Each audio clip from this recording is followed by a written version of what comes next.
بسم الله الرحمن الرحيم والصلاة والسلام على سيد الأنبياء والمرسلين سيدنا محمد وعلى آله وصحبه أجمعين أما بعد.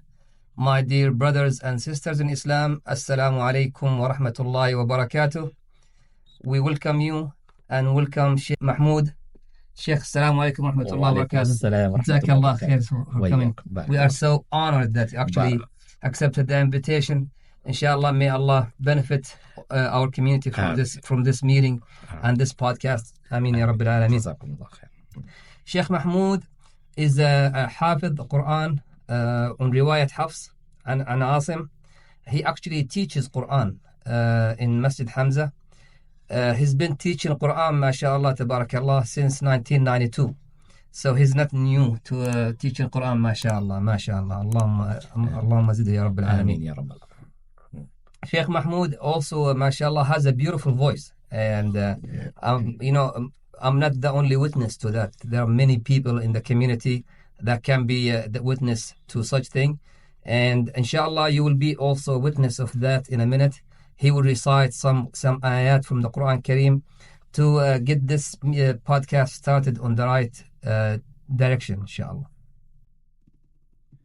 أعوذ بالله من الشيطان الرجيم بسم الله الرحمن الرحيم ما كان على النبي من حرج فيما فرض الله له سنة الله في الذين خلوا من قبل وكان أمر الله قدرا مقدورا الذين يبلغون رسالات الله ويخشونه ولا يخشون أحدا إلا الله وكفى بالله حسيبا ما كان محمد أبا أحد من رجالكم ولكن رسول الله وخاتم النبيين وكان الله بكل شيء عليما يا أيها الذين آمنوا اذكروا الله ذكرا كثيرا وسبحوه بكرة وأصيلا هو الذي يصلي عليكم وملائكته ليخرجكم من الظلمات إلى النور وكان بالمؤمنين رحيما تحيتهم يوم يلقونه سلام وأعد لهم أجرا كريما يا أيها النبي إنا أرسلناك شاهدا ومبشرا ونذيرا وداعيا إلى الله بإذنه وسراجا منيرا وبشر المؤمنين بأن لهم من الله فضلا كبيرا ولا تطع الكافرين والمنافقين ودع أذاهم وتوكل على الله وكفى بالله وكيلا صدق الله العظيم. صدق الله. جزاك الله خير يا شيخ على هذه القراءة شجيع. يا شيخ. نعم.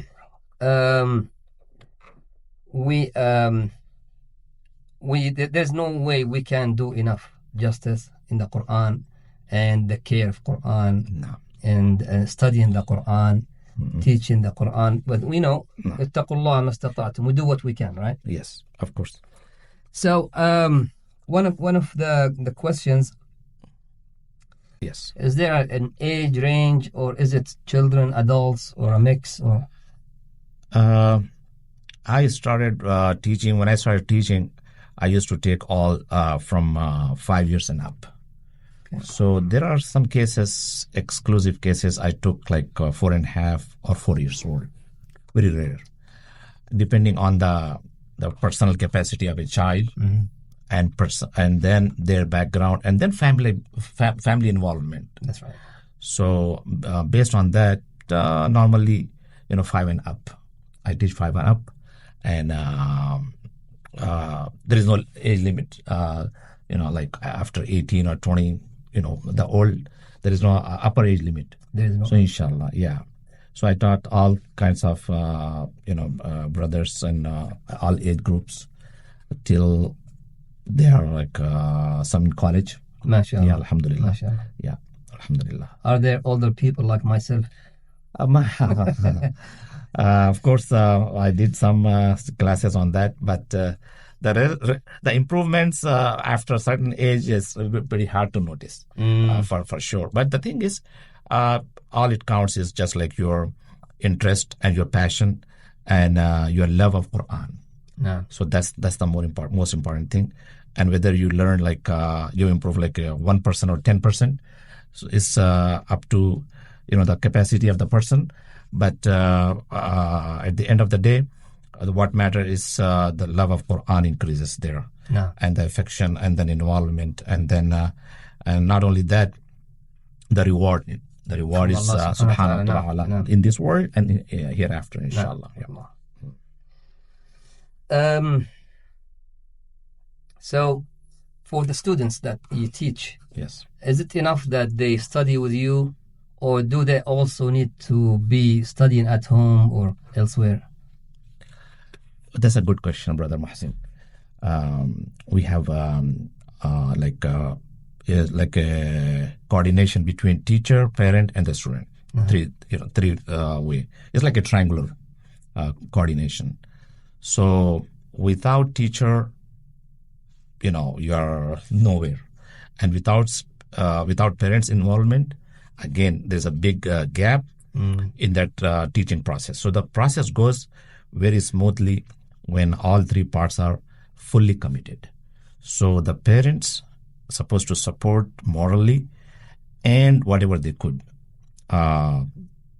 to make a healthy environment at home for the student to learn, not get distracted or not get waste of time and all that. So that's very essential. And the teacher's job is to take care of students' need based on the age and the capacity, not forcing every student the same way, or treating every student the same way means expecting the same results. So you're almost customizing for each. Exactly. So this is what we have to be careful about. Not, one size doesn't fit all. Exactly. The other thing is,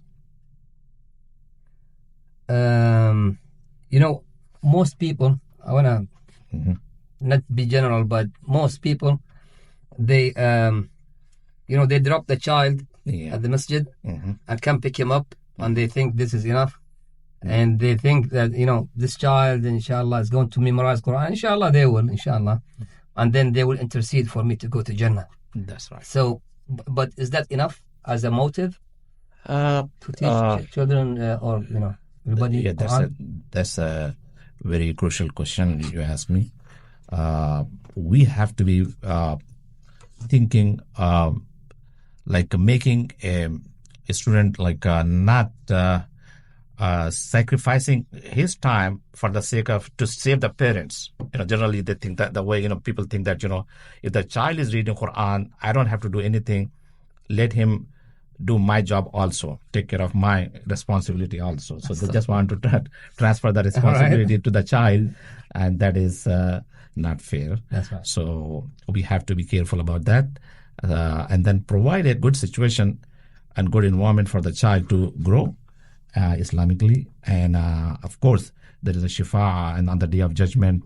And in this world, don't forget that in this world, those who are committed to Islam and those who are committed to Quran and follow the Sunnah of Prophet Sallallahu Alaihi Wasallam, they are more better in the educations and the other fields Subhanallah, nah. Subhanallah. And if you go to their school results, they are good students, mashallah. And above average, I can tell you. They are above average students. And in all walks of life, they are, mashallah, growing faster than those who do not follow the Islam. And amazingly, the enhancement of their capacity is amazingly, rapidly increases after they learn Quran and about like they are clean and the single-mindedly, focused on Islam.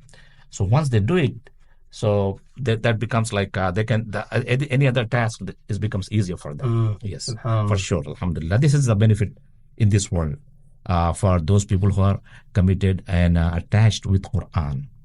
Yes, in this world, this is the cash benefit I can call, So alhamdulillah, I've seen a lot of students, mashallah, they're performing well in colleges, and they are above average with others. And they're okay, not only that, their behavior changes. When the Quran changes their behavior, modify their behavior for the good. And the parents have much easier time. And even if the student doesn't reach the expectations of the parents, but still that child is that student is better than others. Amazingly, I mean, I have lots of examples. Kalamullah protect them, and they never go mulhid, inshallah. They never become those people who do not believe in Allah subhanahu wa ta'ala. And they will be, even if they are involved in some other minor sins, they will come back because of the barakah of Quran. I've seen that, yes, alhamdulillah. Alhamdulillah. So I'm not sure if it's a hadith or I heard that those who memorize Quran, when they reach old age, they don't, it's kharaf. I'm not sure if kharaf the same as Alzheimer, but kharaf when that's right. That's right. Yeah, of course. Yes. Like memory loss. Yeah. It very rarely happens to those who are do memorize Quran. And not only that, this is not specific to the Hufaz, but anyone who reads the Quran daily basis, that he will be protected or she will be protected from that kind of memory loss that we see it's so common over here now. Yeah. Alhamdulillah, that's a good point. And I've noticed that those people who are reading Quran every day, although they're not Hufaz, but still the barakah of Quran, you can witness this, you can witness in their lives, and you can testify. Subhanallah. Yeah. So the benefits of memorizing Quran or studying Quran exceeds this life. So you have the benefits of it in this life, and then of course the hereafter, and also it intercedes for those who are attached to Quran. MashaAllah. So inshallah, Bi-idhnillah. Inshallah, we will benefit our community from this podcast, and they would inshallah be encouraged to study Quran if they're adults. If they have not been studying Quran, to dedicate some time from their daily schedule to study Quran, and if they are studying already, to add more time, and same thing for their children, because like you mentioned, children who study Quran, they tend to be in a much better state than those who are not, or from, of course, the non-Muslims, because of the barakah of the Quran from Allah subhanahu wa ta'ala. Ahl al-Quran wa khasas. So may Allah protect us. May Allah make us all among those from the Ahl al-Quran wa khasat ya Rabbil Alameen. Ameen ya Rabbil Alameen. Is there anything else you would like to add, Sheikh? Just one last advice to the parents. Please spend some time with your children, regardless of how busy you are. And of course, the busiest you are, the more time you can assign. It's funny. So, yes, it is, like the more busier, you can schedule your time much better, actually. So in that sense, please, that's investment. You can give a gift of anything except this. This is the biggest gift you can offer to your loved ones. And who is the more beloved to you than your own children. So, of course, spend some time instead of buying something are wasting your money over them on things which are not that beneficial. So spend some time that will be helpful for them and for you in the both worlds, inshallah. Inshallah. Allah يتقبل يا رب. جزاك الله خير يا شيخ. May Allah reward you in this life and the hereafter. And benefit the community from your ilm, inshallah. Ameen ya Rabb. Jazakallah khair. Jazakallah khair. Barakallah feekum. With that, brothers and sisters, we would conclude our part 1 of this discussion around Quran and Quran study. Jazakumullah khair. Wassalamu alaikum wa rahmatullahi wa barakatuh.